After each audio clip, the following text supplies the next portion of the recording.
നമസ്കാരം. പുതിയൊരു വീഡിയോയിലേക്ക് ഏവർക്കും ഹൃദ്യമായ സ്വാഗതം. +2 സേ എക്സാം പാസ്സാവാൻ ഈ മാർക്ക് വാങ്ങിയാൽ മതി എന്ന ഈ ഒരു തമ്പിനൽ കണ്ടിട്ടായിരിക്കും നിങ്ങൾ എല്ലാവരും ഈ വീഡിയോയിലേക്ക് എത്തിച്ചേർന്നിട്ടുണ്ടാവുക എന്നുള്ളത് വളരെ വാസ്തവമായുള്ള കാര്യമാണ്.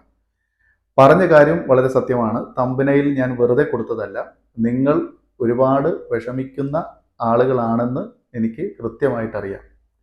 അതായത് 1, 2, 3, 4 പേപ്പറുകളൊക്കെ തോറ്റവരുണ്ടായിരിക്കും. അപ്പോൾ ഈ പേപ്പറുകളെല്ലാം കൂടെ ഇനിയിപ്പോൾ ഈ ഒരൊറ്റ മാസം കൊണ്ട് എഴുതിയെടുക്കുക എന്നുള്ളത് വളരെ പ്രയാസമുള്ള കാര്യമാണ്. അപ്പോൾ അതിനൊരു ആശ്വാസം കിട്ടുന്ന രീതിയിൽ നമുക്ക് എത്ര വാങ്ങിയാൽ മതി. പലർക്കും എവിടെ തുടങ്ങണം, എവിടെ പഠിച്ചു തുടങ്ങണമെന്നും അതുപോലെ തന്നെ എത്ര മാർക്ക് വാങ്ങിയാലാണ് ഇനിയിപ്പോൾ ജയിക്കാൻ പോവുക എന്നുള്ളതൊക്കെ പ്രയാസമുള്ള കാര്യമാണ്. അല്ലെങ്കിൽ അങ്ങനെയുള്ള ചിന്തകളൊക്കെ ഉണ്ടായിരിക്കും. അപ്പോൾ അതിനൊരു സൊല്യൂഷൻ എന്ന രീതിയിൽ ഞാൻ കഴിഞ്ഞ ദിവസം ഒരു വീഡിയോ ചെയ്തിട്ടുണ്ടായിരുന്നു. നിങ്ങൾ പഠിക്കേണ്ടത് ഇന്ന കാര്യങ്ങളാണെന്ന് പറഞ്ഞിട്ട് അത് നിങ്ങൾ അതേ രീതിയിൽ തന്നെ ഫോളോ ചെയ്താൽ മതി. ആ പറഞ്ഞ രീതിയിൽ നിങ്ങൾ കൃത്യമായിട്ട് ചെയ്തു പോവുകയാണെങ്കിൽ നല്ല മാർക്ക് നിങ്ങൾക്ക് നേടിയെടുക്കാൻ സാധിക്കും. വെറും പാസ് മാർക്കല്ല, നല്ല മാർക്കിനെ നിങ്ങൾക്ക് നേടിയെടുക്കാൻ സാധിക്കും. പക്ഷെ അവിടെ എന്തുണ്ടാവണം? അവിടെ ഒരു കൺസിസ്റ്റൻസി ഉണ്ടാവണം പഠനത്തിൽ. ഓക്കെ, നമ്മൾ തുടർച്ചയായിട്ട് അത് ഫോളോ ചെയ്തുകൊണ്ടേയിരിക്കണം. കല്യാണം, കളിയാട്ടം അങ്ങനെയുള്ള പരിപാടികളൊക്കെ മാറ്റി വെച്ച് ഫ്രണ്ട്സിൻ്റെ ഒപ്പമുള്ള കറങ്ങൽ, മഴയത്ത് ചൂണ്ടലിടാൻ പോകൽ, ഇതൊക്കെ മാറ്റി വെച്ചിട്ട് നമ്മൾ എന്ത് ചെയ്യണം? കൃത്യമായിട്ട് നമ്മൾ ഇത് വേണം എന്ന് വിചാരിച്ചിട്ട് തന്നെ ഒരു മാസം കൊണ്ട് ഞാനിത് പിടിച്ചെടുക്കും എന്ന വിശ്വാസത്തിൽ തന്നെ നിങ്ങൾ നന്നായിട്ട് അധ്വാനിക്കുകയാണെങ്കിൽ ഉറപ്പായിട്ട് നിങ്ങൾക്ക് നേടിയെടുക്കാൻ സാധിക്കും. ഇവിടെ ഇന്നിപ്പോൾ നമ്മൾ പറയാൻ പോകുന്ന കാര്യം എന്താണ്? എത്ര മാർക്ക് വേണം എന്നുള്ളതാണ്, അല്ലേ? അപ്പോൾ അതും നിങ്ങളും ആലോചിക്കുന്ന ഒരു കാര്യം തന്നെയാണല്ലോ, അല്ലേ? എങ്ങനെയാണ് ഇപ്പോൾ ഇവിടെ നമ്മൾ +2 മാർക്ക് ഉണ്ടാക്കേണ്ടി വരിക? ഇവിടെ +2 സേ എന്ന് പറയുമ്പോൾ +2വിൻ്റെ എക്സാമാണ് നമ്മൾ എഴുതാൻ പോകുന്നത്, +1ൻ്റേതല്ല.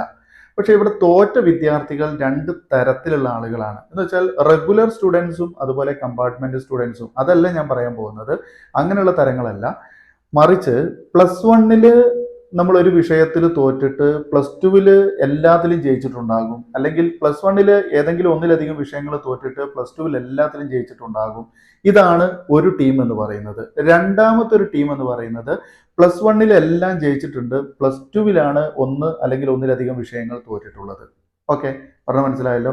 +1 എല്ലാം ജയിച്ചിട്ടുണ്ട്, +2 നമ്മൾ ഒന്നോ അല്ലെങ്കിൽ ഒന്നിലധികം വിഷയങ്ങളോ തോറ്റിട്ടുള്ളത്. ഇങ്ങനെ രണ്ട് വിഭാഗങ്ങൾ. ഈ രണ്ട് വിഭാഗങ്ങളെ സംബന്ധിച്ച് ഇപ്പോൾ നമ്മൾ ഈ പറയുന്ന കാര്യം, അതായത് സേ എക്സാം എന്ന് പറയുമ്പോൾ ആ സേ എക്സാം ഏറ്റവും ഗുണം ചെയ്യുന്നത് ഞാൻ രണ്ടാമത് പറഞ്ഞ ആളുകൾക്കാണ്. ആരാണ് രണ്ടാമത് പറഞ്ഞ ആളുകൾ?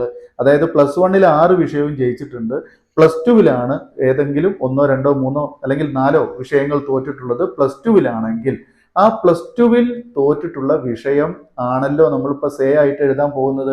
അങ്ങനെയാണെങ്കിൽ നിങ്ങൾക്ക് സേ പരീക്ഷ ആ +2 തോറ്റ വിദ്യാർത്ഥികൾക്ക് അനുഗ്രഹമാണ്. അല്ലെങ്കിൽ അനുഗ്രഹം എന്ന് പറഞ്ഞാൽ നമ്മളത് എഴുതിയെടുക്കാൻ സുഖമായിരിക്കും എന്നാണ് ഞാൻ പറയുന്നത്.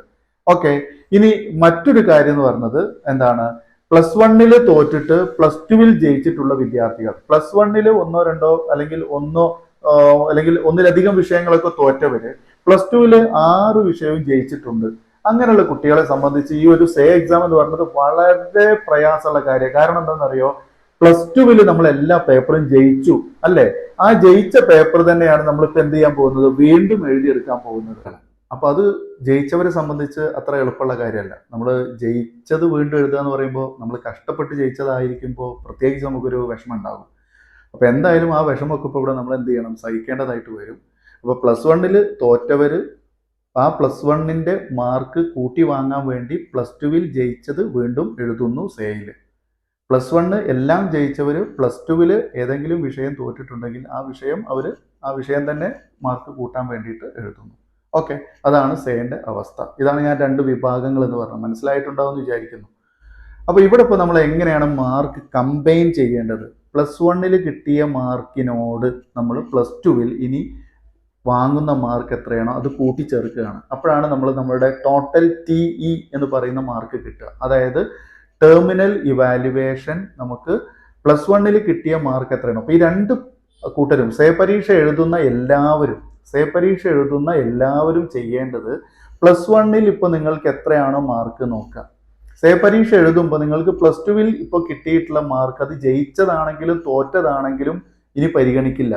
സേ എഴുതി കഴിഞ്ഞാൽ സേക്ക് കിട്ടുന്ന മാർക്കാണ് നിങ്ങളുടെ +2 മാർക്ക്. ഓക്കെ, അത് മനസ്സിലായല്ലോ. അപ്പോൾ നിങ്ങൾ ചെയ്യേണ്ടത് എന്താണ്?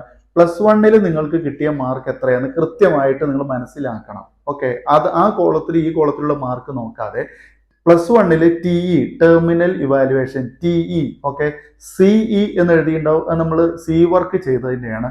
പ്രാക്ടിക്കൽ ഉള്ളതാണെങ്കിൽ PE എന്ന് എഴുതിയിട്ടുണ്ടാവും. PE പ്രാക്ടിക്കൽ എക്സാമിനേഷന്റെ PE മാർക്ക് ഉണ്ടാകും. അതില്ലാത്തവർക്ക് അത് ഉണ്ടാവില്ല.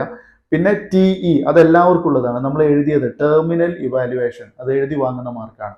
+1 നിങ്ങൾ തോറ്റ വിഷയത്തിന്റെ +1 അല്ലെങ്കിൽ +2 തോറ്റ വിഷയത്തിന്റെ നേരെ +1 സർട്ടിഫിക്കറ്റിൽ കിടക്കുന്ന TE മാർക്ക് എത്രയാണ് എന്ന് നോക്കുക.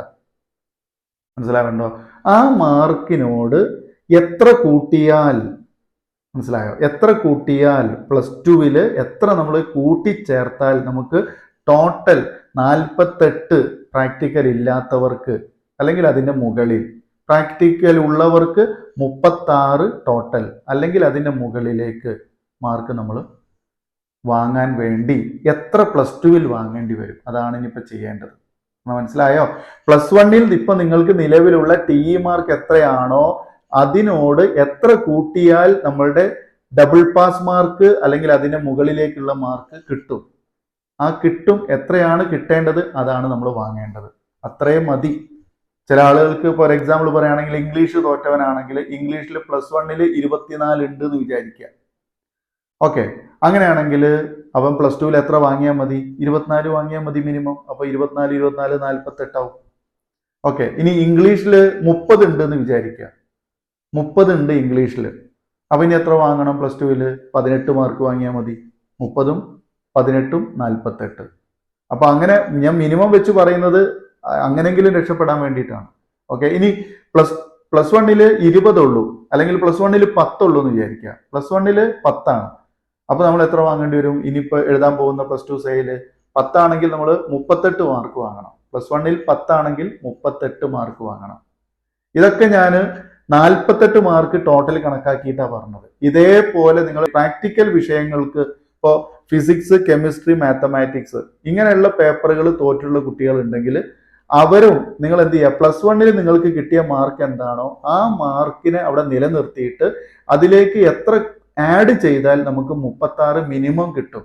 അപ്പൊ 36 ആവാൻ +1 മാർക്കിനോട് എത്ര ചേർക്കണം, അതാണ് നമ്മൾ +2 വാങ്ങേണ്ടത്. ഐഡിയ എത്തിയല്ലോ? അപ്പൊ ഇത്രയേ ഉള്ളൂ, വേറെ ഒന്നും നിങ്ങൾ ചെയ്യേണ്ട. അതിന് നിങ്ങൾ പണിയെടുക്കേണ്ടത് എന്താണ്? ഞാൻ ഇന്നലെ പറഞ്ഞ പോലെയുള്ള ആ ക്വസ്റ്റ്യൻ പേപ്പറൊക്കെ നന്നായിട്ട് വർക്കൗട്ട് ചെയ്യുക. പിന്നെ നിങ്ങളുടെ കയ്യിലുള്ള ബുക്കുകൾ നന്നായിട്ട് വായിച്ച് പിടിക്കുക. എല്ലാ ക്വസ്റ്റ്യനും അറ്റൻഡ് ചെയ്യുക. ഓക്കെ, ക്വസ്റ്റ്യൻ പേപ്പറിൽ എല്ലാ ക്വസ്റ്റ്യനും അറ്റൻഡ് ചെയ്യുക, ഒന്നും ഒഴിച്ചുവിടണ്ട. ഓക്കെ, അതും നിങ്ങൾ ചെയ്യേണ്ടതാണ്. ഓക്കെ, പിന്നെ ഉള്ള സമയം മാക്സിമം നമ്മുടെ എക്സാം ഹാളിൽ ആ ടൈം ഉപയോഗപ്പെടുത്തുക. അല്ലാതെ അവിടെ ഇവിടെയും തിരിഞ്ഞിരുന്നിട്ടും മറിഞ്ഞിരുന്നിട്ടും ഉറങ്ങിയിട്ടും സമയം കളയരുത്. എങ്കിലേ പാസ്സാവുള്ളൂ. ഓക്കെ, അപ്പോൾ നമ്മൾ പഠിച്ചതൊക്കെ കൃത്യമായിട്ട് നമ്മുടെ തലയിൽ ഇങ്ങനെ ഇറങ്ങി വരും. കൃത്യമായിട്ട് നിങ്ങൾക്ക് എഴുതി വെക്കാൻ പറ്റും. അപ്പോൾ മാർക്കിനിപ്പോൾ എത്ര വാങ്ങണമെന്ന് നിങ്ങൾ വേവലാതിപ്പെട്ട് നടക്കേണ്ട ആവശ്യമില്ല. അതിനുള്ള പരിഹാരം ഞാൻ പറഞ്ഞു തന്നിട്ടുണ്ട്. ഇതുപോലെ നിങ്ങൾ ചെയ്താൽ മതി. ഇതിൻ്റെ അപ്പുറത്തേക്ക് നിങ്ങൾ കൂടുതൽ മാർക്ക് വാങ്ങണം എന്നുള്ളവർ അതിനനുസരിച്ച് കൂട്ടി വാങ്ങുക. ജയിക്കാൻ വേണ്ടിയുള്ള മാർക്കാണ് ഞാൻ പറഞ്ഞു തന്നത്. ജയിക്കലല്ല നമ്മളുടെ ലക്ഷ്യം. നമ്മൾ കൂടുതൽ മാർക്ക് വാങ്ങാൻ ശ്രമിക്കണം. കൂടുതൽ മാർക്ക് വാങ്ങാൻ ശ്രമിക്കുമ്പോഴേ നമുക്ക് കുറച്ചെങ്കിലും കിട്ടുള്ളൂ. ഓക്കെ, അല്ലാതെ കുറച്ച് മതി എന്ന് വിചാരിച്ച് നമ്മൾ പഠിക്കുമ്പോൾ നമുക്ക് അത്ര പോലും കിട്ടില്ല. കാരണം അതിനനുസരിച്ചുള്ള പഠനമേ നമ്മൾ നടത്തുള്ളൂ. ഓക്കെ, അപ്പൊ ഈ പറഞ്ഞ കാര്യങ്ങളൊക്കെ നിങ്ങൾക്ക് മനസ്സിലായി എന്ന് വിചാരിക്കുന്നു. കൂടുതൽ തല ചൊറിയേണ്ട ആവശ്യമില്ല. ഇങ്ങനെ പുകഞ്ഞ് വെറുതെ നേറി പോകേണ്ട ആവശ്യമില്ല. കൃത്യമായിട്ട് നിങ്ങൾ ഇനിയുള്ള സമയം പഠിച്ചെടുക്കാൻ നോക്കുക. നാളെ തന്നെ, ഇതുവരെ അപ്ലിക്കേഷൻ കൊടുക്കാത്തവരുണ്ടെങ്കിൽ നാളെ തന്നെ പോയി കൊടുക്കുക. കൊടുത്ത ഉടനെ നേരെ വീട്ടിലേക്ക് വരിക, ഇരുന്നങ്ങോട്ട് പഠനം തുടങ്ങുക. ഓക്കെ, ഇനി സമയമില്ല എന്നുള്ളത് പ്രത്യേകം ഓർക്കുക. സമയമില്ല എന്നുള്ളത് ജയിക്കണം എന്നുള്ള ചിന്ത മാത്രം മനസ്സിൽ വെച്ചുകൊണ്ട് കാര്യങ്ങൾ നടപ്പിലാക്കുക. ഓക്കെ, അപ്പോൾ നമുക്ക് വീണ്ടും കാണാം. അപ്പോൾ ഈ വീഡിയോ നിങ്ങൾക്ക് ഇഷ്ടപ്പെടുകയാണെങ്കിൽ തീർച്ചയായും ലൈക്ക് ചെയ്യാനും അതുപോലെ ഷെയർ ചെയ്യാനും സപ്പോർട്ട് ചെയ്യാനും മറക്കരുത്. ആദ്യമായി കാണുന്നവരുണ്ടെങ്കിൽ ഒന്ന് സബ്സ്ക്രൈബ് ചെയ്യുക. തൊട്ടടുത്തുള്ള ബെൽ ബട്ടൺ ഓൾ എന്ന് എനേബിൾ ചെയ്ത് വെക്കുക. പുതിയ വീഡിയോയ്ക്ക് വേണ്ടി കാത്തിരിക്കുക. ഇനി നമുക്ക് വീണ്ടും പുതിയ ടോപ്പിക്കുമായി പുതിയ വീഡിയോയിൽ കാണാം. ഈ വീഡിയോ കണ്ടിരുന്ന എല്ലാവർക്കും നന്ദി. Thanks for watching.